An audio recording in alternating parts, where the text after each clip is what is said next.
Hello, नमस्ते। कैसे आप सब। आज की हमारी कहानी है पिता का जवाब। चलिए दोस्तों, कहानी शुरू करते हैं। शुरू करने से पहले प्लीज़ मेरे चैनल को सब्सक्राइब करिए। बहू, ये कहाँ की तैयारी हो रही है? आशा जी ने अपनी बहू पूनम से पूछा। फिर पूनम बोली, मम्मी जी, वो अविनाश, पूनम का पति, के साथ उसकी बात खत्म होती उससे पहले ही आशा जी चिल्लाई, किससे पूछकर? मम्मी जी, आपने ही तो कहा था इनसे कि अगली बार मुझे ले जाना। फिर आशा जी बोली, अच्छा, ज़्यादा जवाब मत दो, कहीं नहीं जा रही हो तुम। सास ससुर की सेवा करते जी घबराता है, शर्म नहीं आती? जब ये आता है तब तुम तैयार हो जाती हो।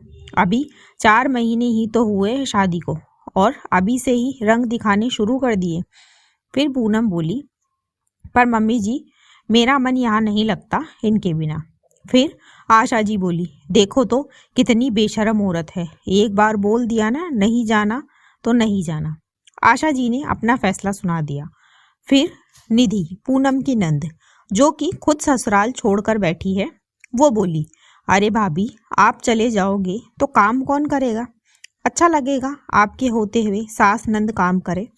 फिर पूनम अपने रूम में चली गई और जाकर रोने लगी। फिर अविनाश भी रूम में आया और बोला, अरे पूनम, तुम बात को क्यों बढ़ा रही हो? मम्मी तो तुम्हें घर गृहस्थी के तौर तरीके सिखाना चाहती है। फिर पूनम गुस्से में बोली, बस करो, कब तक तुम उनको सही साबित करते रहोगे? ऐसे तो जब से शादी हुई है मम्मी जी एक ही रट लगाए हुए हैं कि मुझे दादी बना दो, पर बेटा बहू को साथ वो देखना नहीं चाहती।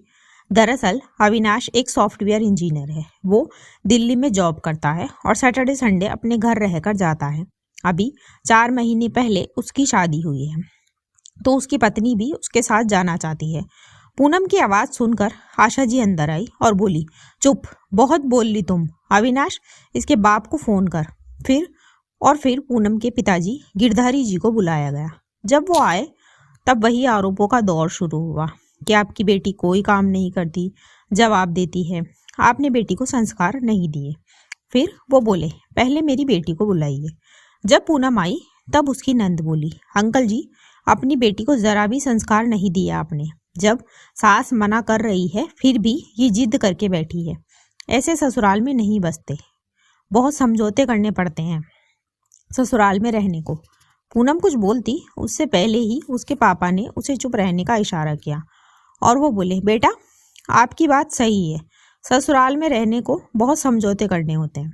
और समधन जी, मेरी बेटी में संस्कारों की कमी है, ये भी मैंने माना।